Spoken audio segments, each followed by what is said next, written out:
ওরে বাপরে, আমার পায়ে মনে হয় সাপে কামড় দিয়েছে। দীপ, তন্ময়, ছোঁয়া সবাই উকি মারল। হাসিটা সারা, তুই ওর পায়ে খামচি মেরেছিস কেন? সদ্য বিবাহিত ছেলেটা ল্যাংড়া হয়ে যাবে তো, তখন ওর বউকে দেখবে। ছাড় ছাড়। চোর ধরেছি। ও তরিকে ভেবে ওর হাতির মতো পা আমার উপরে তুলে দিয়েছিল। কত বড় অশুভ বেয়াদব! এত বড় বেয়াদব দুনিয়ায় পাওয়া যাবে না তো আর। বউয়ের ঠ্যাংয়ের উপর ঠ্যাং দিতে পারিস নি, এখন রেস্টুরেন্টে এসে অশুভতা করছিস? এসব রোমান্স তুই বুঝবি না। তোর বিয়ে হয়েছে একটা বুড়ো মানুষের সাথে, তুই এসব কি বুঝবি? খবরদার বুড়ো বলবি না। আমি বুড়ো বলছি কোথায়? তুই তো সারা জীবন বলে আসিস বুড়ো। আরে আমি বলি তাই বলে তোরা বলবি? আমি ছেড়ে দিব না মোটেও। করতে করতে ওদের খাওয়া শেষ হলো। খাওয়া শেষ হলে সমুদ্রের পানিতে গেল গোসলের উদ্দেশ্যে। পানিতে ভিজবে, ছবি তুলবে, আনন্দে হই হুল্লোড় করবে।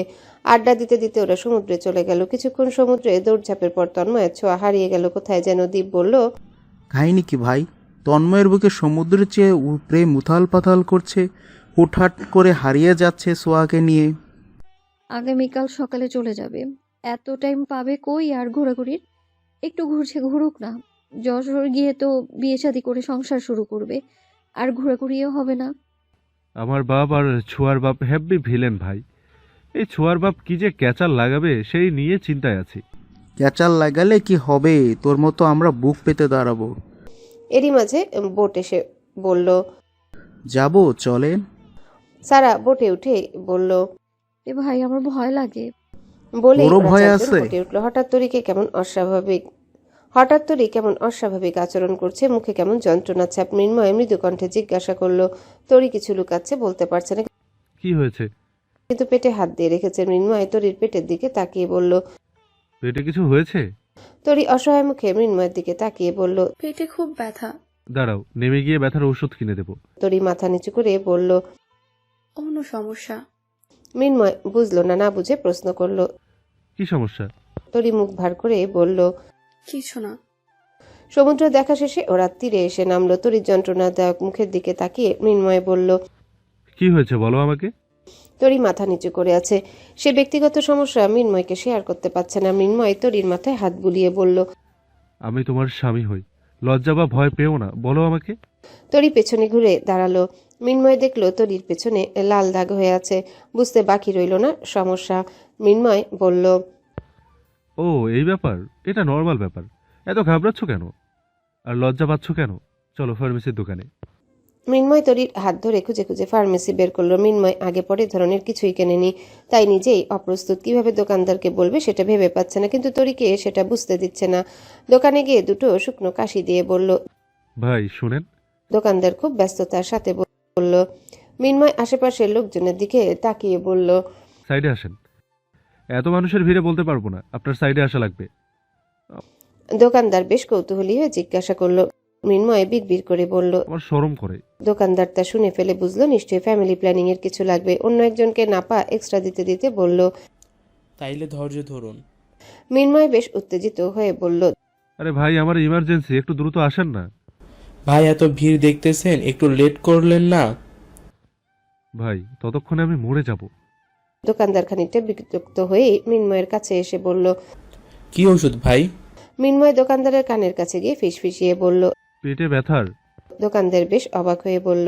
আপনার পেটে ব্যথা করতেছে, এইটার জন্য শরমের কি আছে? মৃন্ময় গলা খাদে নামিয়ে বলল।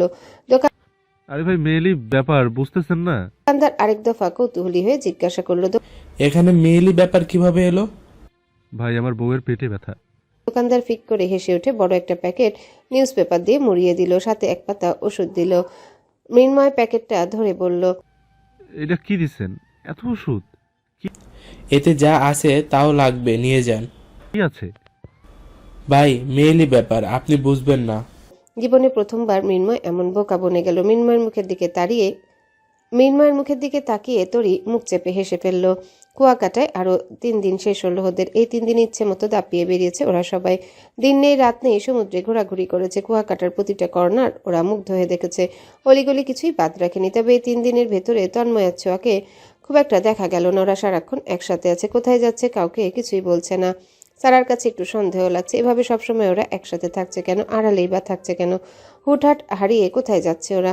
বিগত 3 দিনে ওদের খুব একটা দেখা যায়নি, অবশ্য ওরা কেউ ওদের ডিস্টার্বও করেনি, কারণ দীর্ঘদিন পরে দেখা।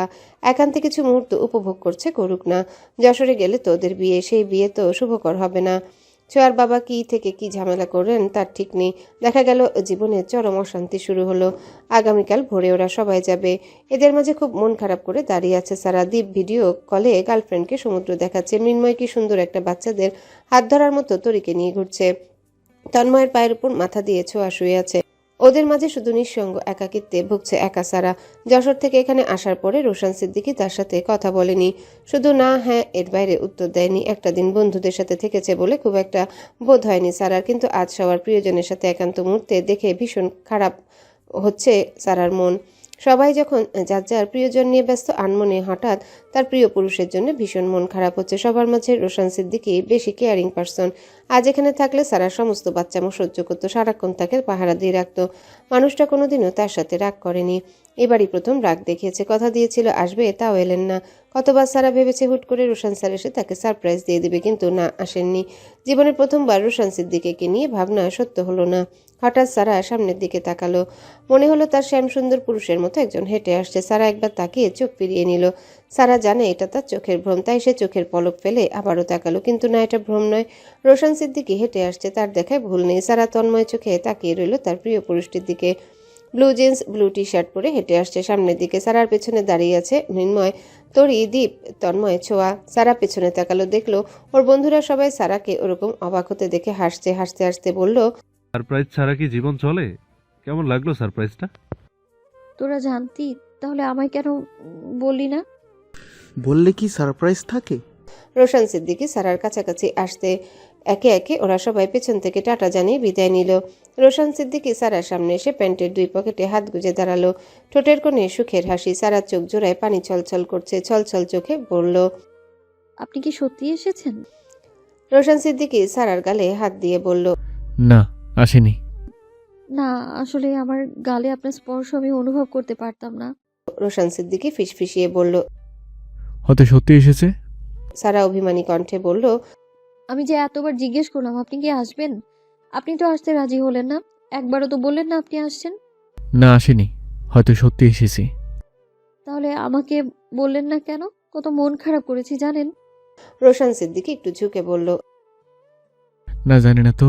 সারা অভিমানী কণ্ঠে গাল ফুলিয়ে বলল, আপনি অনেক নিষ্ঠুর। আপনি অনেক অনেক কষ্ট দিচ্ছেন আমাকে। আপনার জন্য অনেক কষ্ট পেয়েছি আমি। রোশন সিদ্দিকী বেশ অবাক চোখে তাকিয়ে প্রশ্ন করল, তুমি সত্যি সত্যি আমার জন্য কষ্ট পেয়েছো? হ্যাঁ, আপনার জন্য কষ্ট পেয়েছি।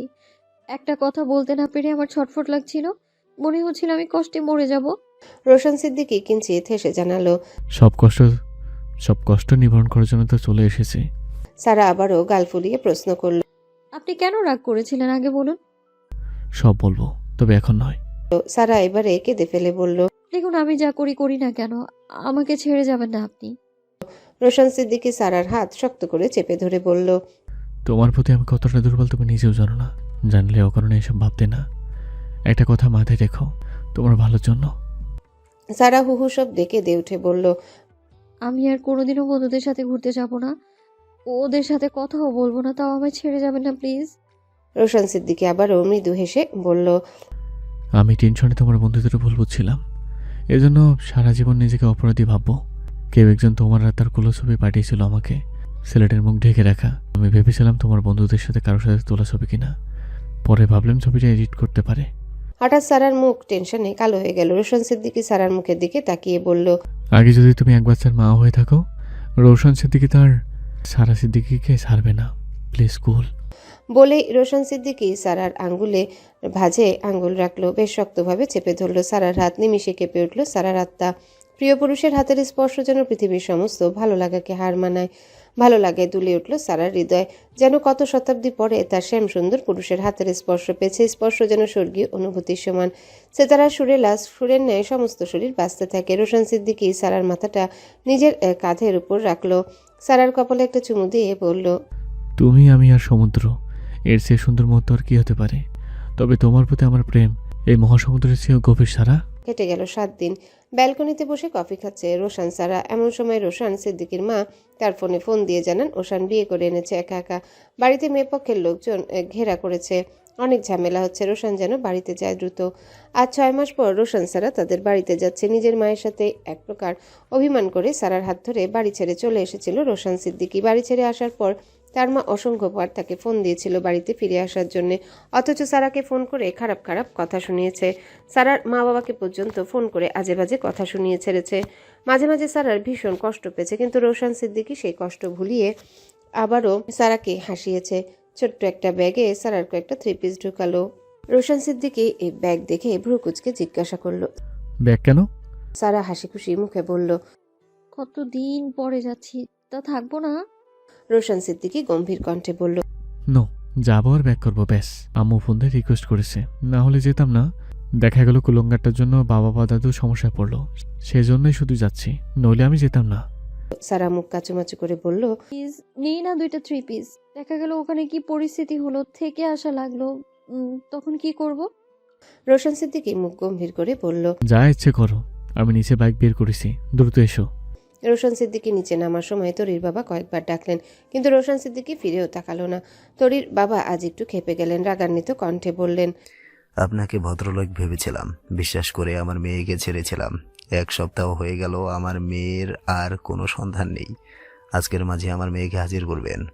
পেছন থেকে সারা বলল। ভুঁড়িটা নিয়ে দরজা আটকে দাঁড়িয়ে না থেকে সরে দাঁড়ান। তরির বাবা অদ্ভুত চোখে পেছনে ফিরে তাকালো। এ কেমন উদ্ভট আচরণ! এমন আচরণ তো সে কখনো পায়নি। সারার এমন আচরণে তরির বাবার মুখের অবস্থা আলুর মতো। সে কপাল কুঁচকে সারার দিকে তাকিয়ে থেকে বলল। এ কেমন ধরনের আচরণ? ইয়ার কি করেছি? আপনি দেখতে একদম আমার নানার মতো। মাঝে মাঝে ভুলে যাই আপনি আমার নানা নন। তরির বাবা বিরক্ত মুখে সারাকে বলল। আপনারা তো চলে যাচ্ছেন দেখি, আমার মেয়ে কোথায় সেটা না বলে কোথায় যাচ্ছেন? সারা মুখ বাঁকিয়ে বলল।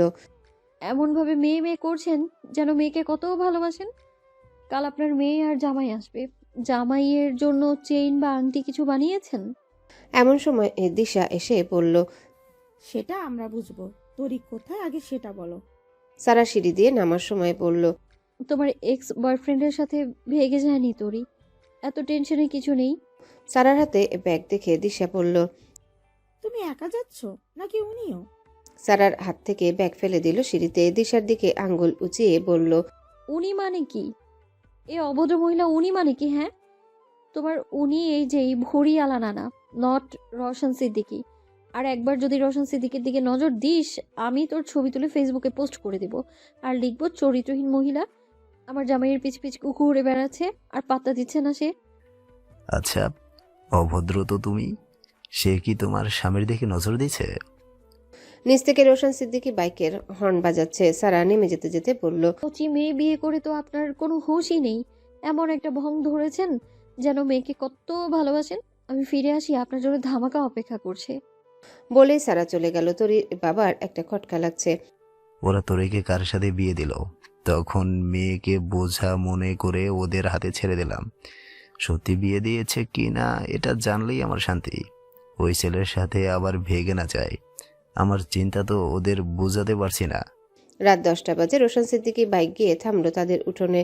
রোশনের বাইক থামতে রোশনের দাদু আর বাবা এগিয়ে এলো। সারা ওনাদের সালাম দিয়ে কথা বলল। রোশন বাইক থেকে নেমে তাকিয়ে দেখলো বাড়িতে কিছু অচেনা মানুষ। রোশনের বাবা বলল। দেখো বাবা, কোনো গুন্ডা মাস্তানে মেয়ে ধরে এনেছে, বাড়ি ঘেরাও করেছে তারা। দেখো ওই দিকে 2 গাড়ি পুলিশ এসেছে। রোশন সিদ্দিকী গম্ভীর কণ্ঠে বলল। এই চরিত্রহীন লম্পটের সাথে কোনো মেয়ে এসেছে বাবা? আমি সেটাই ভাবছি, তোমার ছেলে যে চরিত্র। এতটুকু বলেই রোশন সিদ্দিকী থেমে গেল। সারা দুপা এগোতেই দেখলো জিনাত দাঁড়িয়ে আছে, সাথে তার শাশুড়ি আছে। সারাও শাশুড়িকে সালাম দিল। সারার শাশুড়ি খুব একটা ভালোভাবে উত্তর দিলেন না। সারা তা নিয়ে কিছু মনে করলো না। সে জিজ্ঞাসা করলো। আম্মা, ওশানের বউ কোথায়? ওশানের ঘরেই আছে। এরই মাঝে রোশন সিদ্দিকী এসে গেল। রোশন সিদ্দিকী আসতেই তার আম্মু বলল। বাবা, মেয়েটা দেখতে সুন্দর আছে, বড় লোকের মেয়ে। দেখো কথাবার্তা বলে মেয়েটাকে এ বাড়িতে রাখা যায় কিনা। মেয়েটা এ বাড়িতে থেকে গেলে ও শানের আর ভবিষ্যতে চিন্তা করা লাগবে না। রোশন সিদ্দিকী বিরক্ত চোখে মায়ের দিকে তাকিয়ে বলল। ভাবতেই অবাক লাগে, আমার আম্মু এত লোভী, জাস্ট কিছুই বলার নেই। বলেই রোশান সিদ্দিকী ওশানের ঘরের দিকে পা বাড়ালো, সেই সাথে সারাও পা বাড়ালো। ওশানের ঘরে পা রাখতে রোশান সিদ্দিকী আর সারার সমস্ত শরীর কেঁপে উঠল ওশানের সাথে থাকা মেয়েটিকে দেখে। ঘরে কয়েকজন পুলিশ ওশানের সাথে কথা বলছে, ওশানের সাথে থাকা মেয়েটাও কথা বলছে। রোশান সিদ্দিকী আর সারা দুজনার দিকে তাকালো। সারার মাথা কাজ করলো না ছোঁয়াকে দেখে। এখানে ছোঁয়া ওশানের সাথে কেন? সারা একজন পুলিশকে ধাক্কা মেরে ফেলে ছোঁয়ার সামনে দাঁড়ালো, ভীষণ অবাক চোখে তাকিয়ে প্রশ্ন করলো। ছোঁয়া তুই? ছোঁয়াকে আজ অন্যরকম লাগছে, সে যেন সারাকে চিনতেই পারছে না। সারার দিকে তাকালো না, সে আবারও পুলিশের সাথে কথা বলা শুরু করলো। খুব শক্ত গলায় পুলিশকে বলল, আমি অ্যাডাল্ট, আমি আমার ডিসিশন নিয়েছি। এখানে আমার বাবা কেন, পৃথিবীর কেউ হস্তক্ষেপ করতে পারবে না। আমার বাবাকে জানিয়ে দিন, আমি এবং আমার স্বামীকে ডিস্টার্ব করলে আমি তার নামে মামলা দিতে বাধ্য হব। আশা করছি আমার বাবার পাঠানো গুন্ডাদের অ্যারেস্ট করে এখান থেকে যাবেন আপনারা। আপনাদের এ অতি বাড়াবাড়ি আমার অসহ্য লাগছে। দেখুন, আপনি এখান থেকে না গেলে আমরা অশানের মা বাবাকে গ্রেপ্তার করতে বাধ্য হব। ওনাদের নামেও মামলা হয়েছে। রোশান সিদ্দিকী পুলিশ অফিসারকে সালাম দিয়ে বললেন, একটু বাইরে আসুন প্লিজ। পুলিশ অফিসার বাইরে গেল। রোশান সিদ্দিকী কি বলল তা কেউ জানে না। ঘণ্টাখানেক কথা বলার পর পুলিশ অফিসার এসে বলল, ছোঁয়া, আপনি কিভাবে ডিসিশন নিয়েছেন? আপনি কাকে বিয়ে করছেন জানেন? সে একজন লম্পট। এখনো সময় আছে, প্লিজ ফিরে চলুন। বিয়ে মানে কিসের বিয়ে? আমি জানি ছোঁয়া ইচ্ছে করে ওশানের সাথে আসেনি। ও আমার বন্ধুর বউ, ওর রিলেশন তন্ময়ের সাথে, এটা আমরা সবাই জানি। বিশ্বাস না হলে আমার স্বামীর কাছে শুনে দেখুন। ওই ওশান কিছু একটা করেছে, নিশ্চয়ই ও কোনোভাবে ব্ল্যাকমেল করেছে ছোঁয়াকে।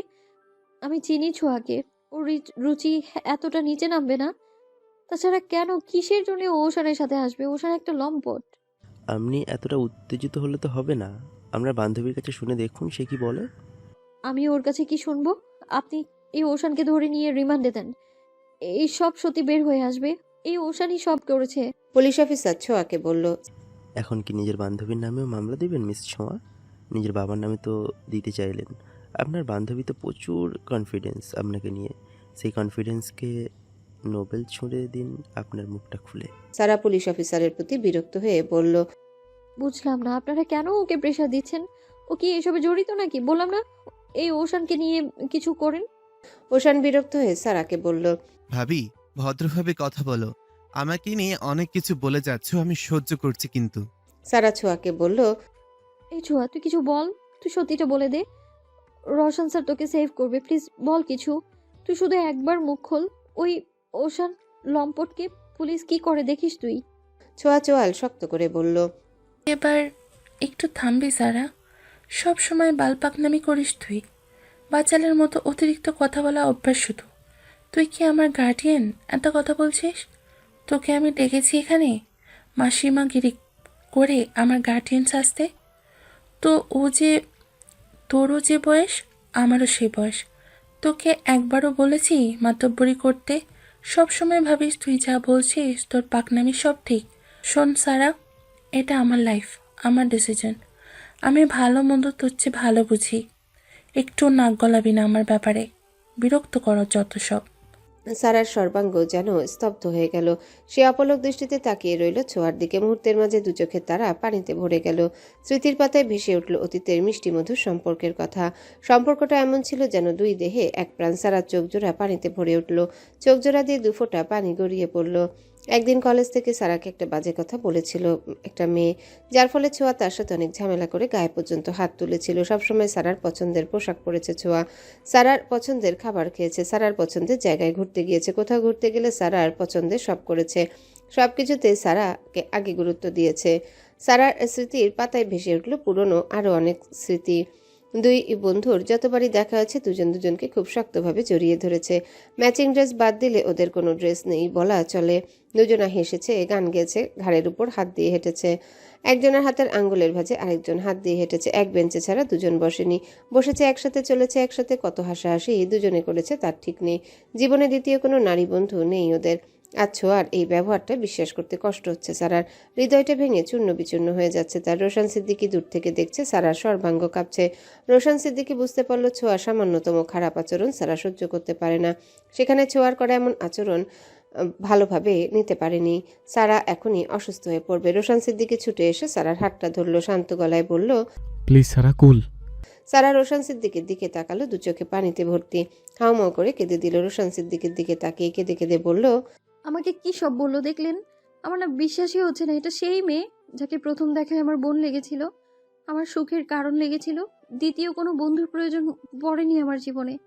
রোশন সিদ্দিকের মাথায় কিছুই ঢুকছে না, কি হচ্ছে এখনো বুঝে উঠতে পারছে না, কি বলা উচিত তাও জানে না, শুধু বলল, তুমি ধৈর্য ধরো, সময় সবকিছু উত্তর দেবে।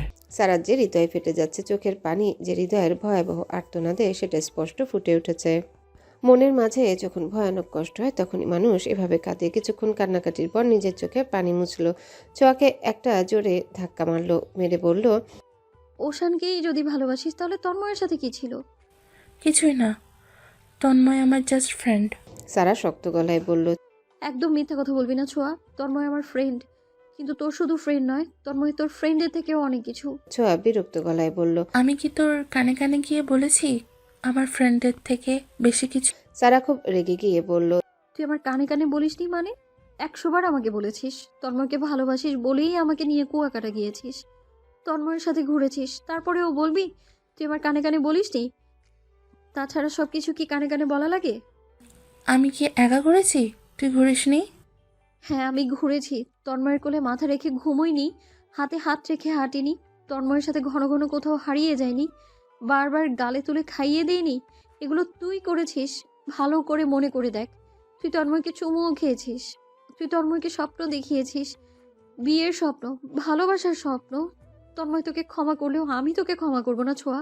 ছোঁয়া আবারও বিরক্ত গলায় বলল, কি তোর ক্ষমা চেয়েছি? তুই বরাবরই স্বার্থপর টাইপের মানুষ। তোর যদি এতই তন্ময়কে পছন্দ, তন্ময়কে বিয়ে না করে রসন স্যারের মতো শিক্ষিত বড়লোককে বিয়ে করেছিলিস কেন? ভেবেছিস তুই থাকবি এরকম আলিশান একটা বাড়িতে, আর আমি থাকবো তন্ময়ের বাড়ি ভাঙা ঘরে? তন্ময়ের বাড়ির যে অবস্থা, গরু ছাগল বসবাস করতে পারবে না। সারা খুব দুঃখ পেল তন্ময়ের দারিদ্রতা নিয়ে কথা শোনানোর জন্য। সারা একটা দীর্ঘশ্বাস ছেড়ে বলল, একদিন তন্ময়ের সব হবে যা তুই ভাবতেও পারবি না। তন্ময়কে এতই পছন্দ, তাহলে তুই কেন তন্ময়কে বিয়ে করলি না? রোশন স্যারের মতো বড়লোক শিক্ষিত দেখে বিয়ে করতে তো দিব্যি সংসার করছিস। সারা ছোঁয়ার গালে জোরে একটা থাপ্পড় মারল, থাপ্পড় মেরে বলল, তুই ছোঁয়া হলে আজ গায়ে হাত তুলতাম না। আমি একজন অমানুষের গায়ে হাত তুলেছি। তুই আর মানুষ নেই, অমানুষ হয়ে গেছিস তুই। ছোঁয়া কখনোই এমন ছিল না, তুই একটা জঘন্য মানুষ হয়ে গেছিস। ছোঁয়া, আমি কখনো তোর সাথে কথা বলবো না। তোর কোনো ক্ষতি চাইনি বলেই এই লম্পটকে বিয়ে করতে নিষেধ করছি, কিন্তু তুই আমাকে এত খারাপ খারাপ কথা শোনাবি আমি ভাবতেও পারিনি। আমার ফোন থেকে, আমার মন থেকে তোকে আজ এক্ষুনি ডিলিট করে দিলাম আমি। তন্ময়ের জীবনে যা হয় হোক, তুইও সুখী হবি না বলে দিলাম আমি। ছোঁয়া তাচ্ছিল্যের স্বরে হেসে বলল, তোর কি আমাকে হিংসা হচ্ছে সারা? আমি কেন তোর যা হয়ে এলাম? আমার হিংসা হবে কেন? আমার তো কষ্ট হচ্ছে। তুই মানুষ হিসেবে মানুষকে ঠকালি, মানুষ ঠকানোর মতো জঘন্য কাজ করেছিস। তন্ময় কতটা কষ্ট পাবে তুই ভেবে দেখেছিস? আমাকে এক কত বড় আঘাত দিয়েছিস ভেবেছিস তুই? আর তোর আর ভাবতেই হবে না, আজ এক্ষুনি আমাদের সাক্ষাৎ শেষ। ছোঁয়া ওশানের হাত ধরে টানতে টানতে বলল, চলো আমরা এখান থেকে চলে যাই, এখানে এত অশান্তি ভালো লাগছে না। বলেই ছোঁয়া ওশানের হাত ধরে চলে গেল। সারা ছোঁয়ার দিকে আর তাকালো না, অন্যদিকে মুখ ফিরিয়ে তাকিয়ে রইল। কেটে গিয়েছে 5টি বছর। তরি সকালে ঘুম থেকে উঠে চাল বসিয়ে দিয়েছে, শাশুড়ির কাছে জিজ্ঞাসা করছে, মা কি রান্না হবে? যা ইচ্ছা হয় তাই রান্না করো। তরি ফ্রিজ করলো। ফ্রিজে রাখা চিংড়ি মাছটা দেখে ওর খুব মন খারাপ হচ্ছে। পিহু চিংড়ির মাথাটা ভালো খায়, শুনেছে ও গর্ভবতী, নিশ্চয়ই এখন ওর চিংড়ি খেতে ইচ্ছা করছে। ও কি এখন চিংড়ি খেতে পারে? কি খেতে ইচ্ছা করছে ওর? খুব দেখতে ইচ্ছা করছে পিহুকে। কেমন আছে ও, কোথায় আছে? ভালো আছে তো? সকাল থেকে পিহু শুয়ে আছে, খুব মাথা ঘুরাচ্ছে আর বমি পাচ্ছে। শাশুড়ি বাজ খায় গলায় বলে উঠল, সে নবাবজাদির মেয়ে কি আজ উঠবে না? বেলা পেরিয়ে গেলে ভাত রান্না করবে? আমার ছেলে কি ওর বাপের মাথাকে অফিসে যাবে? শাশুড়ির মুখে বাজে ভাষা শুনে পিহুর চোখ দিয়ে পানি গড়িয়ে পড়ছে। মনে পড়ছে নিজের মায়ের কথা। আজ মা থাকলে গালে তুলে খাইয়ে দিত। মেয়েরা শ্বশুর বাড়ি না গেলে নিজের মায়ের কদর বোঝে না। পিহু চোখের পানি মুছে বিছানা ছেড়ে ওঠার চেষ্টা করলো। দীপ মাত্র শাওয়ার নিয়ে এসে খেয়াল করে দেখলো পিহু উঠার চেষ্টা করছে। দীপের পরনে গামছা, হাতে ধোয়া লুঙ্গি। সে লুঙ্গিটা বারান্দার দড়িতে নেড়ে দিয়ে বেশ গম্ভীর গলায় বলল, তোমাকে না উঠতে নিষেধ করেছি আমি। পিহু দীপের কথার কোনো উত্তর দিল না। সে সত্যিই বিরক্ত আর অতিষ্ঠ হয়ে উঠেছে। দীপের কথার উত্তর না দিয়ে ঘর ছেড়ে বের হতে যেতে দীপ দরজার সামনে দাঁড়ালো, হাত পেছনে নিয়ে দরজা লাগিয়ে দিয়ে বলল, আমাকে ইগনোর করতেছো? পিহু বেশ ভারী কণ্ঠে বলল। সরে দাঁড়ান, আমাকে যেতে দিন।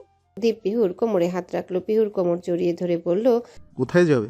পিহুর মুখ ভারী হয়ে আছে, ভারী কণ্ঠে বলল, রান্না করতে। দীপ পিহুর মুখে কষ্টের ছাপ স্পষ্ট দেখতে পাচ্ছে। সে অভিমান আর কষ্টের রেখা দেখতে পাচ্ছে, তাই মিহি কণ্ঠে জানালো, আমি তো বলেছি তোমাকে রান্না করা লাগবে না। আমার কথার কি কোনো মূল্য নেই তোমার কাছে? পিহু মুখ ঘুরিয়ে অন্যদিকে তাকালো, ভেতরে চাপা রাগ মুখে অভিমান নিয়ে বলল, ছাড়বেন আমাকে? যদি বলি না? কি চান আমার কাছে? যা তুমি চেয়েছিলে। আমার অবস্থা আজ দেখেছেন? চেয়েছিলাম তো ভালোবাসা, পেয়েছি কি সেটা দেখেছেন? এখন থেকে সব পাবে তুমি। পিহুর অভিমানে বুক ফেটে যাচ্ছে, বুক ফাটা অভিমান নিয়ে বলল, 1000 টাকা হবে, আমাকে দিতে পারবেন? দীপ জিজ্ঞাসা করলো, কি করবে? একটু ডাক্তার কাছে যাব। আমি তোমাকে নিয়ে যাব। অন্যদিন আপনি যে, আজ কাকিমার সাথে যাব। আচ্ছা ঠিক আছে। এরই মাঝে দরজা ঠেলে দীপের মা ঘরে প্রবেশ করলো। ঘরে প্রবেশ করতে দীপ আর পিহু দ্রুত সরে গেল দুজন দুদিকে। দীপের মা আবারও বাজ খলায় বলল, আমার ছেলের আগের চাকরিটা খেয়ে আমার ছেলের ঘাড়ে উঠেছো, এখন আবার নতুন একটা চাকরিতে জয়েন করেছে, যেতে দিও না, ঘরে আটকে রাখো। আগে তুমি এসে উঠেছিলে, এখন পেটে আরেকটা। এতগুলা বাড়তি মানুষ আমি কিভাবে খাওয়াবো, সে চিন্তা আছে তোমার? পিহু হু হু করে কেঁদে উঠল। রাজপ্রাসাদ ছেড়ে এসে আজ সে ভাতের জন্য খোটা শুনছে। দীপ আজ প্রথমবার রাগান্বিত গলায় বলল, অনেক হয়েছে আম্মু, অনেক বেশি হয়ে গিয়েছে। আমি একে ওর বাবার বাড়িতে রেখে আসব, তারপর আমি গলায় ফাঁস দিব, তাহলেই হয়তো তুমি খুশি হবে। আমার মরা মুখ তোমাকে দেখিয়ে ছাড়বো, এটাই আমার ফাইনাল কথা। বলেই দীপ দ্রুত শার্ট প্যান্ট পরে ঘর ছেড়ে রাগে বেরিয়ে গেল। পিহু আর দীপের আজ 2 বছর বিয়ে হয়েছে। সেদিন ছিল পিহুর বিয়ের দিন। 3000 লোকের আয়োজন ছিল সেই বিয়েতে। বিয়ের দিন পিহু দীপের সাথে পালিয়ে যায়। ঘটনাটা ছিল একটা সিনেমার মতো। দীপ রঙ্গা নাম্বারে একটা মেয়ের সাথে সম্পর্ক করে। মেয়েটা শুধু ছবিই দিত, কখনো ভিডিও কলে সামনে আসতো না। মেয়েটা ছিল অপরূপ সুন্দরী দেখতে। এরই মাঝে পিহুর বিয়ে ঠিক। মৃন্ময় বাড়ি ছাড়ার ঠিক 3 বছর পর পিহুর বিয়ে উপলক্ষে মৃন্ময়ের বাবা মৃন্ময় আত্মরিকে সম্মানের সাথে মেনে নেন। দীর্ঘ 3 বছর পর মৃন্ময়ের বাড়িতে নতুন করে আনন্দ আর খুশির জোয়ার বইতে থাকে। বাড়িটা ভরে ওঠে আনন্দ আর খুশিতে, কিন্তু সে আনন্দ একটা দিনেও গড়ালো না। দীপ মৃন্ময়ের বোনের বিয়েতে আসেনি। ওই দিন তার দীর্ঘ 3 বছরের প্রেমিকা তার সাথে দেখা করতে আসে। দীপ দুপুরের সময় একটা রেস্টুরেন্টে অপেক্ষা করে ফুল নিয়ে। আর ওই দিনই পিহু লাল বেনারসি গা ভর্তি গহনা নিয়ে সেই রেস্টুরেন্টে হাজির হয়। লোকজনের মাঝে দীপকে জড়িয়ে ধরে হাউমাউ করে কেঁদে বলে, আমি ওই ছেলেকে বিয়ে করতে চাই না, আমি আপনাকে ভালোবাসি, আপনাকে বিয়ে করতে চাই। দীপের চোখ জোড়া কপালে উঠে সে কপাল কুঁচকে বলে, মাথা খারাপ হয়েছে তোমার? এসব কি বলছো? বাড়ি ভর্তি আত্মীয় স্বজন তোমার, তারা তোমার জন্য অপেক্ষা করছে। এখনই যাও, নইলে কেলেঙ্কারি হয়ে যাবে। পিহুর হাতে থাকে বিশেষ শিশি। পিহু বলে, আর ফিরে যাবার রাস্তা নেই, হয় আমাকে বিয়ে করুন, নইলে আমি বিষ খাবো। চারিদিক থেকে পাবলিক জড়ো হয়। লোকজনের মাঝে দীপ যদি প্রমাণ দেয় যে পিহু মিথ্যা বলছে, তাহলে পিহুকে সবাই জুতা ছুঁড়ে মারবে। পিহু অনেক অপমানিত হবে, ওকে নিয়ে নিউজ হবে। সারা জীবন পিহু মুখ দেখাতে পারবে না। পিহুর ইজ্জত বাঁচাতে দীপ সব কেলেঙ্কারি ঘাড়ে নিয়ে পিহুকে বিয়ে করে। দীপ হাজারবার বুঝালেও পিহুকে বাড়িতে পাঠাতে পারেনি। ওই দিন সন্ধ্যায় দীপ পিহুকে নিয়ে ওদের বাড়িতে যায়। দীপ আর পিহুকে একসাথে দেখে মৃন্ময় জিজ্ঞাসা করে, পিহুকে কোথায় পেলি দীপ? পিহু মাথা নিচু করে বলে, আমরা বিয়ে করেছি ভাইয়া, আমি ওনাকে ছাড়া বাঁচতাম না। দীপ জোরে একটা ধমক দিয়ে বলে, তুমি একটা কথাও বলবে না। আর পিহু, তুমি আজ যা করেছো, আমি মৃন্ময়কে সবটা বলতে চাই। মৃন্ময় দীপের গালে কয়েকটা ঘুষি মেরে কেটে দিয়ে বলল, শালা রাজাকার মির্জাফর, এত বড় বেইমানি করতে পারলি? তুই যদি পিহুকে বিয়ে করবি তাহলে আমাদের বলিসনি কেন? বিয়ে দিতাম। আমার বাবা আজ কতদিন পর হাসি খুশি ছিল। আমিও আজ 3টা বছর পর বুকের জমানো কষ্টগুলো হালকা করতে পেরেছি। নিজের বাবা মাকে কাছে পেয়েছি। আমার জীবনে অনেকদিন পর একটা আনন্দের দিন এসেছিল। ভেবেছিলাম সব কষ্টের অবসান হলো, পরীকে মা বাবা দিতে পারলাম। কিন্তু তুই আমার সব আনন্দ কষ্ট করে দিয়েছিস, সব খুশি কেড়ে নিয়েছিস। আমার বাবা পিহু পালিয়ে যাওয়াতে হার্ট স্ট্রোক করেছেন। অবস্থা শোচনীয়। আজ থেকে তুই আমার বন্ধু না। দীপ নামটা মৃন্ময়ের জীবন থেকে মুছে দিলাম। যা ভাগ ভাগ এখান থেকে। দীপ অনেকবার বুঝাতে চাইলেও মৃন্ময় আর বোঝেনি। আসল ঘটনা মৃন্ময় জানা হয়নি। সেখান থেকে মৃন্ময়ের আর তার বন্ধুত্ব ভেঙে গিয়েছে। দীপ মৃন্ময়ের জন্য কত রাত কেঁদেছে। প্রিয় বন্ধুর সাথে দূরত্ব, বন্ধুমহল ভেঙে যাওয়া নিয়ে দীপ অনেক ভেঙে পড়ে। সে পিহুকে মেনে নিতে পারেনি, কোনোভাবেই মেনে নিতে পারেনি। সংসার জীবনে দুজনের অনেক মান অভিমানের গল্প রয়েছে। পিহু এভাবে বিয়ে করাটা দীপের আম্মু জেনে যাওয়াতে দীপের আম্মু পিহুর সাথে কখনোই ভালো ব্যবহার করেনি। এক জায়গায় থাকতে থাকতে দুজন মানুষের মাঝে আপনা আপনি ভালোবাসা তৈরি হয়ে যায়। দীপু আজ পিহুকে ভালোবাসে, কিন্তু পিহুর সেটা এখন শুনতে আগ্রহ কাজ করে না।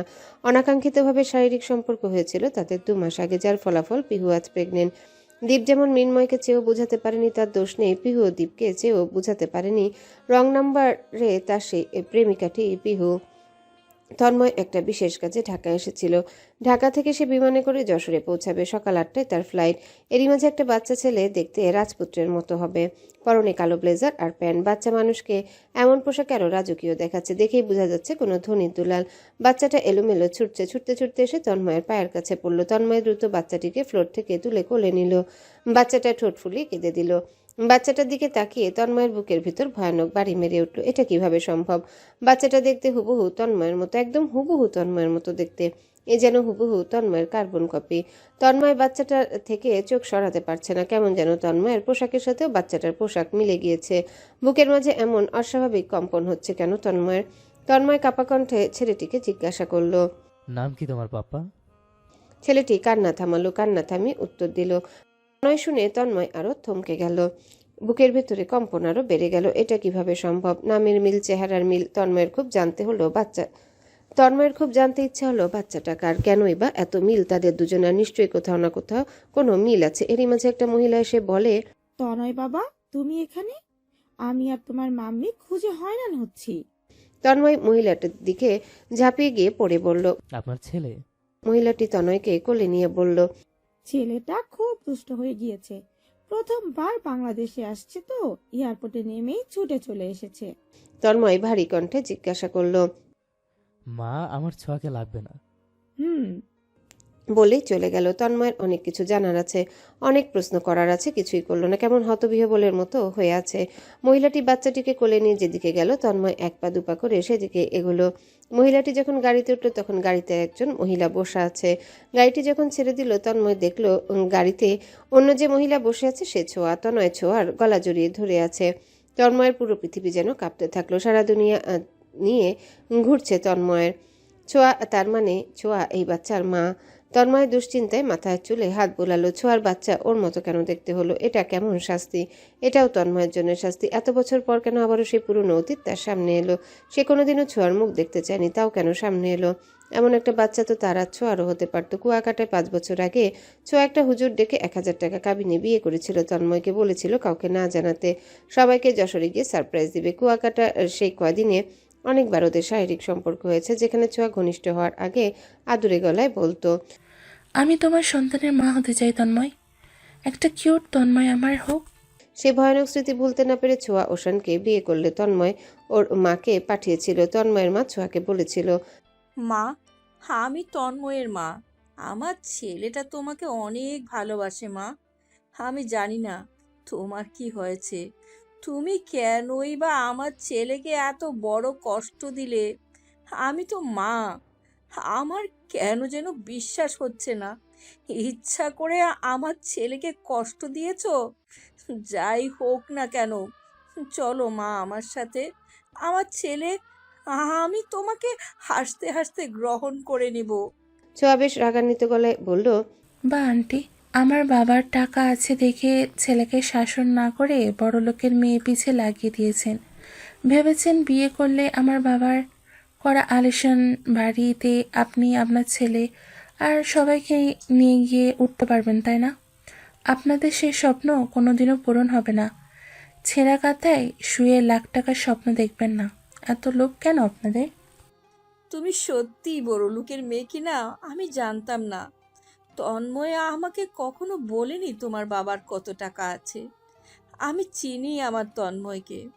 কখনো কারো সম্পদের লোভ করার মতো আমার ছেলে নয়। ও শুধু তোমাকে ভালোবাসে। আমাকে বলেছে তোমাকে ছাড়া বাঁচবে না, আর তুমি আমাকে অনেক ভালোবাসো। আমি তোমাকে আনতে গেলে আমাকে না করতে পারবে না। আমার সাথে ঠিকই আসবে। এই আশায় আমার ছেলে আমাকে পাঠিয়েছে। ছোঁয়া বিরক্ত কণ্ঠে বলল, আপনি গিয়ে আপনার ছেলেকে প্লিজ বোঝান আন্টি, সব কিছুর একটা লিমিট আছে। যেহেতু তাকে না বলে দিয়েছি, বিয়ে করব না বলে দিয়েছি, সেখানে থেমে যাওয়া উচিত। এত বাড়াবাড়ি করার কি কোনো প্রয়োজন আছে? আর আপনিই বা কেমন মহিলা? আমার বিয়ে করেছি, আমার স্বামীর বাড়ি এসে আপনার ছেলের সঙ্গে যেতে বলে আমার সংসার ভাঙার চেষ্টা করছেন। কিসের জন্য আন্টি? নিজে কখনো সংসার করতে পারেননি বলে অন্য কারোর সংসার নিয়ে আপনার কোনো মাথা ব্যথা নেই। সংসার করেননি তো তাই বুঝবেন না। ছোঁয়ার কথায় তন্ময়ের মা অনেক কষ্ট পেল। অপমানে যেন পায়ের তলার মাটিটা তার সরে যাচ্ছে। তন্ময়ের মায়ের কিছু না থাকলে খুব আত্মসম্মান ছিল, আর আছে বলেই তন্ময়কে এভাবে মানুষ করতে পেরেছে। স্বামীর অঢেল সম্পদ আছে, যা অর্ধেক তন্ময়ের নামে। তবুও বিচ্ছেদের সঙ্গে সঙ্গে তার স্বামীর পরিচয় দিয়েছে তার স্বামী মৃত। স্বামীর একটা ভুলে স্বামীর বাড়িতে যায়নি আর কোনোদিন। স্বামী একটা বিয়ে করেছিল, পরবর্তীতে উনি সে বিয়ে ভেঙে দিতে চাইলেও মান অভিমানে তন্ময়কে নিয়ে চলে এসেছিল। ওই যে এসেছে আর যায়নি। ছোঁয়ার কথা তীরে তন্ময়ের মায়ের বুকে ছিদ্র হয়ে গেল। তবু একমাত্র ছেলেকে খুশি দেখার জন্যে আঁচল পেতে ছোঁয়ার সামনে ধরে বলল, যা খুশি তাই বলো মা, তবুও আমার ছেলের জীবনে ফিরে চলো। আমার ছেলে হসপিটালে ভর্তি, সুইসাইড করেছে, বাঁচবে না তোমাকে ছাড়া বলেই ছোঁয়ার হাত ধরে টানাটানি করলো। রেগে গিয়ে ছোঁয়া তন্ময়ের মাকে ধাক্কা মেরে বলল, ছাড়ুন আমাকে। তন্ময়ের মা পড়ে যায়, খাটের কোনায় লেগে কপাল কেটে যায়। সেখানেই তন্ময়ের মা স্ট্রোক করেন, হসপিটালে নিতে নিতে মারা যান। মাকে হারানোর জন্য তন্ময় বারবার নিজেকে দায়ী করে। মা ছাড়া কে ছিল তার জীবনে? ছোটবেলা থেকে একজন সংগ্রামী নারী হয়ে তন্ময়কে মানুষ করেছে। তন্ময়ের ভালোবাসা ভিক্ষা চাইতে গিয়ে তার মা মারা গেল। পুরো হসপিটাল ভরে তন্ময় মা করে গড়াগড়ি দিয়ে কেঁদেছিল। তুমি ফিরে এসো মা, আমার তোমাকে লাগবে। আমি বুঝিনি তোমার চেয়ে বেশি ভালো কেউ আমাকে বাসেনি। সবকিছু হারিয়ে নিঃস্ব হয়ে যায় তন্ময়। তারপর কত যন্ত্রণা, কত নির্ঘুম রাত কেটেছে কেউ জানে না, কেউ না। ডাক্তারের চেম্বারে বসে আছে মৃন্ময় আর তরি। একটা বাচ্চা নিতে চাচ্ছে দুজনাই, কিছুতে বাচ্চা কনসিভ হচ্ছে না। 2 বছর আগে তরির একটা মিসক্যারেজ হয়ে যায়, সেখান থেকে আর বাচ্চা কনসিভ হয়নি। অনেক ডাক্তার দেখাচ্ছে, অনেক চেষ্টা করছে, কিন্তু কিছুতেই তরির কনসিভ হচ্ছে না। আর এরই মাঝে ডাক্তারের পার্সোনাল অ্যাসিস্ট্যান্ট এসে বললেন, ম্যাডাম, এই মেয়েটা তো যাচ্ছেই না, বাচ্চা নষ্ট করতে চাচ্ছে। হাজারবার বুঝিয়েও কাজ হচ্ছে না। তার একটাই কথা, সে নাকি এই মুহূর্তে বাচ্চা নিতে চায় না। তার আর তার স্বামী আর্থিকভাবে স্বাবলম্বী নয়। ওনাকে বলে দিন ওনার স্বামীর সাথে না আসলে আমি কোনো করতে পারবো না। স্বামী স্ত্রী উভয়েই সিদ্ধান্ত ছাড়া এমন একটি কাজ করা সম্ভব নয়। তাছাড়া আমি বাচ্চা নষ্ট করাকে সমর্থন করি না। আমি প্রয়োজনে ওনার স্বামীকে বোঝাবো, তাতেও কাজ না হলে বাকিটা ওনাদের ডিসিশন। ম্যাডাম, আমিও বারবার বোঝাচ্ছি ওনাকে। উনি বলছেন আমরা এখন আর্থিকভাবে স্বাবলম্বী নই, তাই বাচ্চাটা পৃথিবীতে আনতে চাচ্ছে না। তাছাড়া এটা ওনাদের আনওয়ান্টেড বেবি। ওনার স্বামী অফিসে আছেন এখন, তাই উনি নিজেই এসেছেন স্বামীর অনুমতি নিয়ে। কথাটা শুনে তরি ডাক্তারের দিকে তাকিয়ে বলল, আহারে, একটা বাচ্চার জন্য আল্লাহকে রাত দিন ডাকছি, আর ওনারা আল্লাহর কাছে না চাইতেই খুশি হয়ে দেওয়া উপহার মেরে ফেলতে চাইছেন। প্লিজ বলুন না ওনাকে বাচ্চাটা যেন নষ্ট না করে। বাচ্চাটা জন্মের পর যেন আমাকে দিয়ে দেন। বাচ্চাটা ওনার পেটে থাকা অবস্থায় যত খরচ আছে আমি বহন করব। বাচ্চাটা শুধু এই দুনিয়াতে আসলে নিয়ে নেব। বাচ্চাটা যিনি নষ্ট করতে চাচ্ছেন ওনাকে একটু বুঝিয়ে বলুন না বাচ্চাটা যেন নষ্ট না করে। যত টাকা লাগে আমি দেব। তুমি হঠাৎ কি বলছো? তুমি কি শিওর অন্য কারো বাচ্চা তুমি গ্রহণ করবে? হ্যাঁ, আমি শিওর, আমি নিতে চাই। কোনো সমস্যা আছে আপনার? না, আমার কোনো সমস্যা নেই, যা তোমার ভালো মনে হয় করো। নিজের সন্তানের মতো গ্রহণ করতে পারবেন? পারবো না কেন? তোমার জন্য সব পারি আমি। ডাক্তার ফেরদৌসী ওনার অ্যাসিস্ট্যান্টকে বললেন, ওনাকে ভিতরে পাঠিয়ে দিন। অ্যাসিস্ট্যান্ট চলে গেল। কিছুক্ষণ পরে পিহু প্রবেশ করলো ভেতরে। ডাক্তার ফেরদৌসী বললেন, বসুন। বসতেই পিহুর মুখোমুখি হলো মৃন্ময় আর তরি। 2 বছর পরে 2 ভাই বোন মুখোমুখি। আসমান জমিন সবকিছু যেন কাঁপতে শুরু করলো। ভূমিকম্পের ন্যায় কম্পন শুরু হলো ওদের পৃথিবীতে। 2 ভাই বোনের ভিতরে শুরু হলো প্রলয়। এত ভয়াবহ প্রলয় হয়তো এখনো হয়নি পৃথিবীতে। সমস্ত পৃথিবীর সবকিছু ওলটপালট হয়ে যাচ্ছে, ঝড় বইছে, বজ্র পড়ছে, ভয়ানক তোলপা সৃষ্টি হলো দুজনার মাঝে। পিহু আর মৃন্ময় দুজনাই কাঁপছে, দুজনারই সর্বাঙ্গ থরথর করে কাঁপছে। ভয়াবহ অনুভূতি 2 ভাই বোনের মাঝে। তরির ঠোঁটের কোণে হাসি ফুটল। তরির মন বলছে অনাকাঙ্ক্ষিত দেখা হওয়ার মাঝে হয়তো ভালো কিছু ঘটবে। সে পিহুর বাচ্চাকে গ্রহণ করতে চাইছিল ভেবে আনন্দে হাত পা কাঁপছে। হঠাৎ তরি এত বড় সিদ্ধান্ত নিয়ে ফেলল, সেটাও কি সৃষ্টিকর্তার ইচ্ছায় ঘটেছে? এরই মাঝে ডাক্তার ফেরদৌসী বললেন, আপনি তো স্বাবলম্বী নন বলে বাচ্চাটা নষ্ট করতে চাচ্ছেন। অনেক মানুষ আছে যারা কেউ একটা বাচ্চা পাচ্ছে না, কষ্টে রাত দিন পার করছেন। আমি চেয়েছিলাম বাচ্চাটা আপনি পৃথিবীতে আনুন, নিজের সন্তানকে লালন পালন করুন। রিজিকের মালিক সৃষ্টিকর্তা, বাচ্চার রিজিক নিয়ে ভাবতে হবে না, আপনা আপনি তৈরি হবে। যদি আপনার মনে হয় যে না, আপনার পক্ষে সম্ভব না, আমার আরও একটি প্রপোজাল আছে। আমার সামনে যে দম্পতি বসে আছে, ওনারা দীর্ঘদিন ধরে বাচ্চা নিতে যাচ্ছেন, কিন্তু ওনাদের বাচ্চা হচ্ছে না। আপনার বাচ্চাটা দুনিয়াতে আসলে আপনার থেকে বাচ্চাটি ওনারা নেওয়ার জন্য রিকোয়েস্ট করেছেন, এবং যতদিন আপনার গর্ভে থাকবে আপনার সমস্ত চিকিৎসার খরচ ওনারাই বহন করবেন। আপনি কি একটু ভেবে দেখবেন বিষয়টা? আপনার যাবতীয় চিকিৎসার সাথে আপনার হেলদি খাবার দাবার সব কিছু ওনারাই বহন করবেন, প্রয়োজনে টাকাও দিবেন। মিনময়ের পায়ের তলার মাটি সরে যাচ্ছে। পিহু মা হতে চলেছে, টাকার জন্য বাচ্চাটা নষ্ট করতে চাচ্ছে। আর কিভাবে? স্বাবলম্বী নয়। দীপ কি এটা জানে, নাকি দীপই প্রেশার দিচ্ছে বাচ্চা নষ্ট করার জন্য? মৃন্ময়ের কৌতূহলী মনে হাজারটা প্রশ্ন জড়ো হলো। কিভাবে সে এসব প্রশ্নের উত্তর পাবে? পিহুর চেহারাটা দেখার মতো নেই, কালো হয়ে গিয়েছে, শুকিয়ে গিয়েছে। ও কি সুখে নেই, ভালো নেই? চেহারার এ হাল কেন? পিহুর মুখটা দেখে মৃন্ময়ের সব মান অভিমান হাওয়ার সাথে বিলীন হয়ে গেল। কেন যেন হাউমাউ করে কান্না পাচ্ছে তার। আদরের বোনকে জড়িয়ে ধরে কাঁদতে ইচ্ছে হচ্ছে বুকের খুব গভীরে লুকিয়ে রাখতে। পিহুর মাথা ঘুরাচ্ছে, সে চট করে উঠে দাঁড়ালো। উঠে দাঁড়িয়ে বলল, আমি অন্য একদিন আসবো ডাক্তার, অন্যদিন আমার স্বামীকে নিয়ে আসবো। বলেই পিহু রুম ছেড়ে বেরিয়ে গেল। মৃন্ময় তরির দিকে তাকিয়ে চোখের পানি ছেড়ে দিল। কি বলবে বুঝে উঠতে পারছে না, শুধু বলল, পিহু, আমার পিহু, ও চলে যাচ্ছে কেন? আমার দিকে তাকাবে না ও? তরি একটু শক্ত গলায় বলল, ওর কি আদৌ তাকানো উচিত? কি এমন অন্যায় করেছিল পিহু? সেই একই অন্যায় কি আপনি করেননি?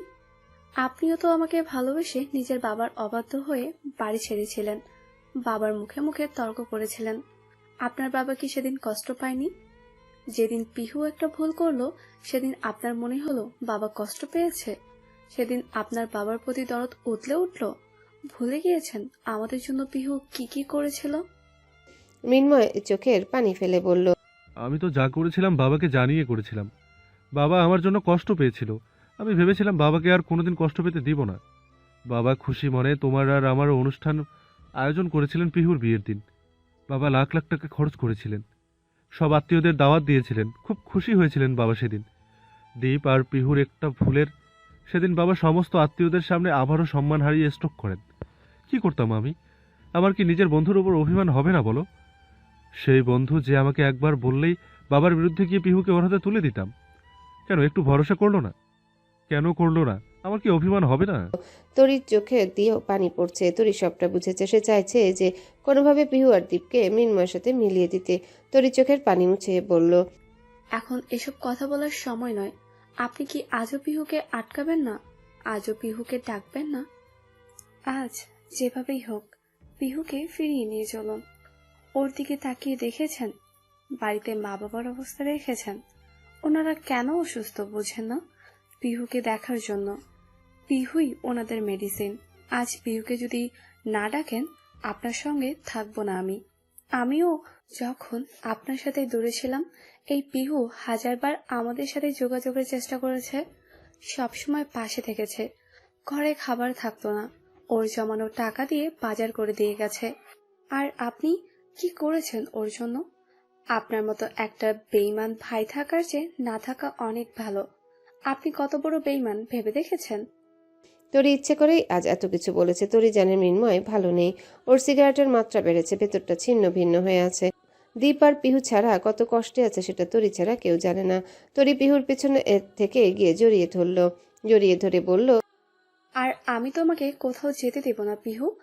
যেতেই যদি হয় আমিও তোমার সাথে যাব। পিহু অভিমানে কোনো কথা বলল না। তরির হাত সরিয়ে দিয়ে হাঁটা দিল। পেছন থেকে মৃন্ময় ডাকলো, এই শাকচুন্নি।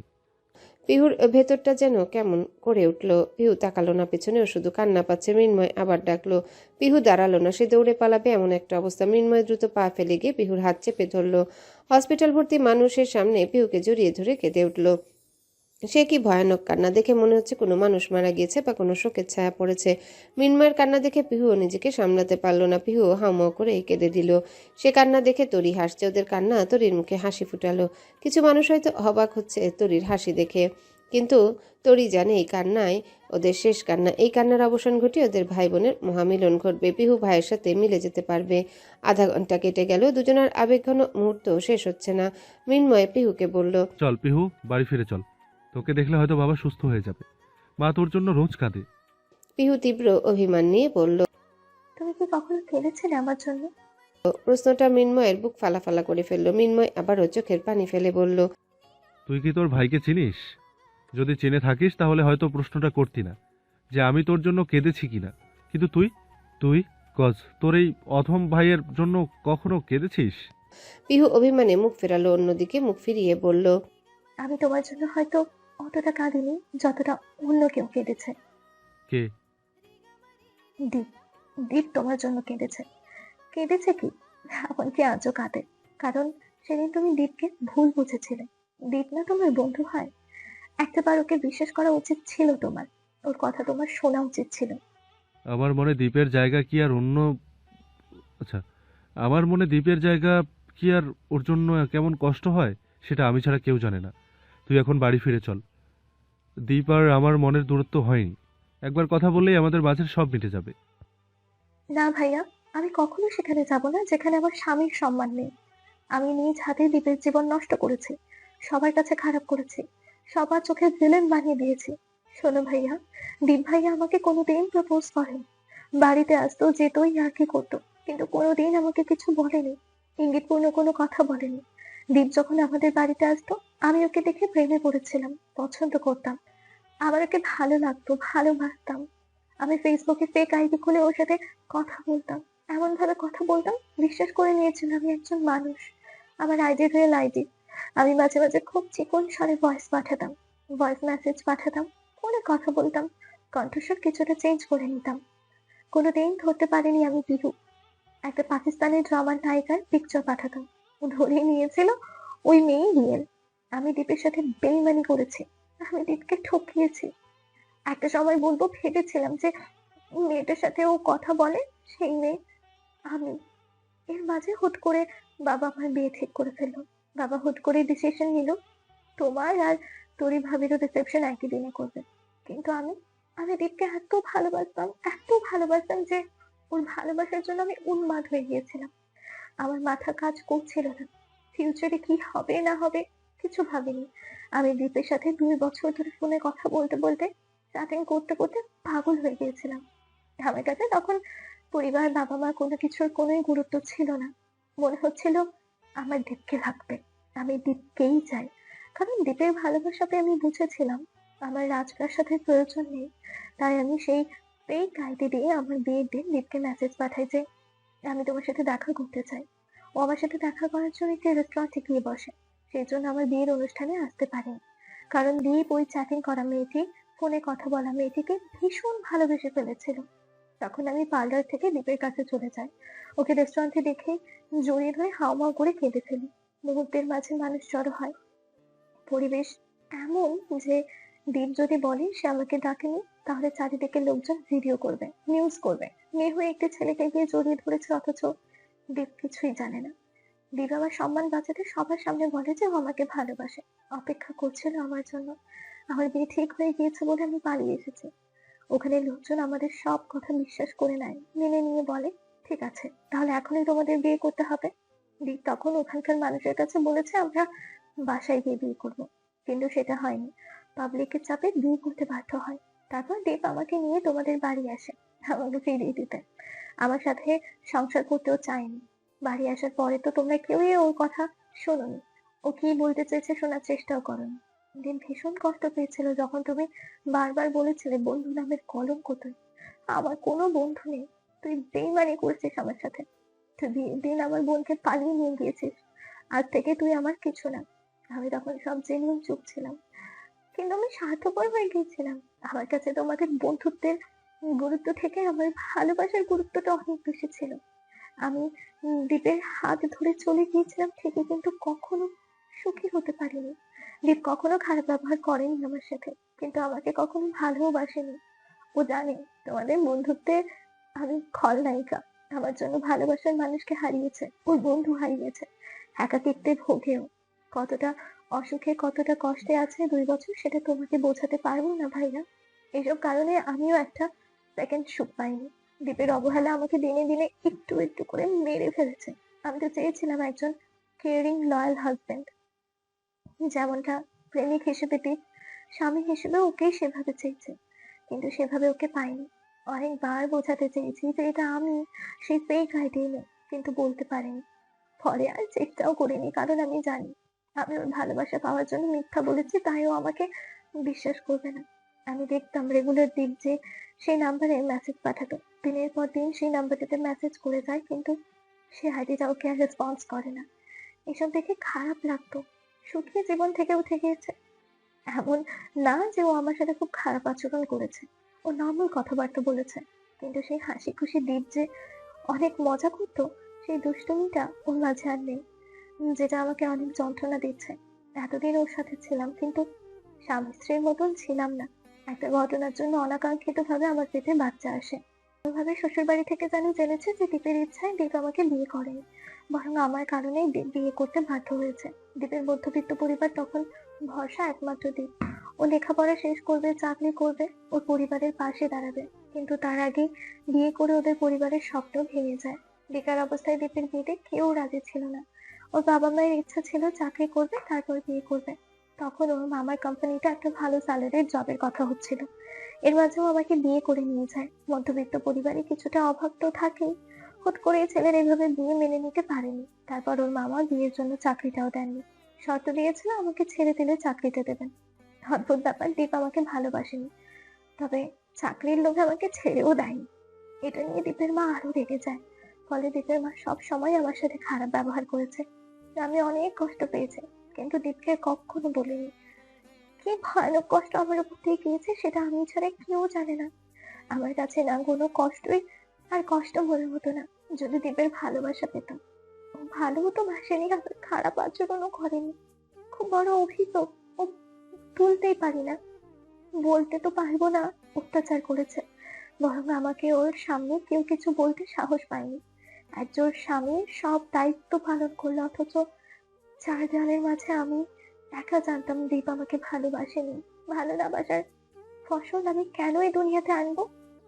বলেই পিহু দীর্ঘশ্বাস ছাড়লো। দীর্ঘশ্বাস ছেড়ে বলল, যাই হোক ভাইয়া, এখানে দীপের কোনো দোষ নেই।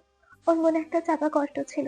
ওর বন্ধু হারিয়ে একটা রাত ও ঘুমায়নি, তার জন্য আজীবন আমাকে অভিশাপ করে যাবে ও। ওর জীবন থেকে হারিয়ে যাব আমি। ওর জীবন তো গুছিয়ে দিতে পারবো না আমি, তোমাদের জীবন থেকেও হারিয়ে যাব। অনুরোধ, তোমার বন্ধুকে গ্রহণ করে নাও। ওর কষ্ট আমি আর সহ্য করতে পারছি না। মৃন্ময়ের যন্ত্রণা আরো কয়েকগুণ বেড়ে গেল। তার মানে দীপের কোনো দোষ ছিল না, দীপ কোনো দোষ করেনি, অকারণে ওকে দোষারোপ করেছি। এই মুখ ওকে দেখাবো কিভাবে? এর চেয়ে তো মৃত্যু ভালো ছিল। অন্যদিকে আমার বোনটা দিনের পর দিন কষ্ট পেয়ে গিয়েছে। এত বেশি তেজ না দেখিয়ে আমার একটাবার গিয়ে ওদের কাছে গিয়ে ওদের কথা শোনা উচিত ছিল, তাহলে আজ আমার বোন এত কষ্ট পেতে হতো না। ওদের সম্পর্কটাও আজ স্বাভাবিক হয়ে যেত। আমি এত বাড়াবাড়ি না করে মেনে নিলেই তো হতো। মৃন্ময় হু হু শব্দ করে কেঁদে উঠল। মৃন্ময় জানে না যে তরি গোপনে দীপের সাথে কথা বলে। তরি সবসময় গোপনে যোগাযোগ রেখেছে। তরি দ্রুত দীপের নাম্বারে মেসেজ পাঠালো। হসপিটালে বাচ্চা নষ্ট করতে এসেছে। ও বলেছে আপনার সিদ্ধান্তই বাচ্চাটা নষ্ট করবে। বাচ্চাটা কি আপনি সত্যি নষ্ট করতে চান? এটা কি আপনাদের দুজনের সিদ্ধান্তই হচ্ছে? দীপের মাথায় যেন আকাশ ভেঙে পড়লো। মেসেজটা দেখে দ্রুত তরির নাম্বারে কল করলো। খুব উত্তেজিত কণ্ঠে জিজ্ঞাসা করলো, কোন হসপিটালে পিউ আছে? প্লিজ দ্রুত বল তরি, আমি এক্ষুনি আসছি। তরি নাম বলার সাথে সাথে দীপ কয়েক মিনিটের মাঝে ছুটে চলে এলো। শহরেই হসপিটাল, আর যশোর শহরে দীপের চাকরি। 20 মিনিটের মতো লাগলো দীপের বাইক নিয়ে আসতে। দীপ এত দ্রুত চালিয়ে এসেছে যে পথে কোনো অ্যাক্সিডেন্ট ঘটেনি, এটা ওর ভাগ্য। দীপ হসপিটালের সামনে বাইক রেখে দেখলো মৃন্ময়, তরি আর পিহু দাঁড়িয়ে আছে। দীপের পায়ের তলার মাটিগুলো সরে যাচ্ছে। মৃন্ময়ের দিকে একবার তাকাতে দীপের শরীর কাঁপতে শুরু করলো। মৃন্ময় স্থির দৃষ্টিতে তাকিয়ে আছে প্রিয় বন্ধুর দিকে। দীপ আর মৃন্ময়ের দিকে তাকালো না, সেই সরাসরি দৃষ্টি ফেললো পিহুর দিকে। তুফানের বেগে পিহুর কাছে ছুটে গিয়ে বলল, তুমি এখানে কেন পিহু? পিহু কোনো কথা বলল না। বেবি নষ্ট করতে এসেছো? এটা কি সত্যি? পিহু মাথা নিচু করে রইল। দীপ রাগান্বিত কণ্ঠে বলল, আমার বাচ্চা তুমি কোন সাহসে নষ্ট করতে এসেছো? পিহু ছলছল চোখে দীপের দিকে তাকালো, চোখে মুখে বিস্ময় নিয়ে পড়ল। সন্তানের মা আপনার হলো না, তাহলে সন্তান কিভাবে আপনার হলো? আমি জানি তোমার হাজারটা অভিযোগ আছে, সেই অভিযোগে আমি অপরাধী। শাস্তি নিতে মাথা নত করবো আজীবন, তোমার গোলাম হয়ে থাকবো। প্লিজ পিউ, চলো এখান থেকে। বাহ, এতদিন একসাথে থাকলাম, কোনোদিন তো আমাকে বলেননি আমি আপনার। আপনার অনিচ্ছায় চলে আসা সন্তানের প্রতি এত দরদ আপনার। দীপ পিহুর হাত ধরে বলল। চলো এখান থেকে, অজানা অনেক কিছু তোমার জানার বাকি আছে। এমন সময় মৃন্ময় গিয়ে দীপের হাতটা শক্ত করে ধরে কাঁদতে কাঁদতে বলল, আমার দিকে তাকাবি না?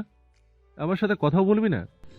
আপনার সাথে কথা বলার যোগ্য আমি নই, আমি একজন প্রতারক। আপনার সাথে কি কথা বলবো? মৃন্ময় পায়ের জুতা খুলে দীপের দিকে এগিয়ে দিয়ে বলল, মার, আমি বেঈমান। আমি কখনো তোর কথা শুনিনি, তোর কথা শুনতেও চেষ্টা করিনি। পিহু আমাকে সব সত্য বলেছে। এটুকু বলে মৃন্ময় দীপকে জড়িয়ে ধরল, জড়িয়ে ধরে হাউমাউ করে কেঁদে বলল, আমাকে মাফ করে দে ভাই, তোকে ছাড়া ভালো ছিলাম না, আমার একটা মুহূর্তও ভালো কাটেনি। আমি কাউকে বোঝাতে পারছি না এখন কেমন লাগছে আমার। জানিস, আমার মন চাচ্ছে যে আমি এখন সুইসাইড করি, আমি মরে যাই, আমার এত অস্থির লাগছে। দীপ মৃন্ময়কে জড়িয়ে ধরে বলল, পাগল হয়ে গিয়েছিস? আমি একটু ভাব নিচ্ছিলাম তোর সাথে অভিমানের। আমি কোনো মান অভিমান করিনি শালা, আমি কি তোর সেই বন্ধু? আমি জানি তোর তখন মাথা কাজ করেনি। চল সিগারেট টানবো দুই ভাই, অতীতের কষ্ট সিগারেটের ধোঁয়ায় উড়িয়ে দেব।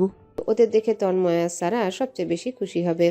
তন্ময় সারা অনেক চেষ্টা করে ওদের মেলাতে পারেনি, এই দিনটা দেখলে ওরা পাগল হয়ে যাবে খুশিতে। আমি সেদিনের অপেক্ষায় ছিলাম, দুই বন্ধুর মহামিলন।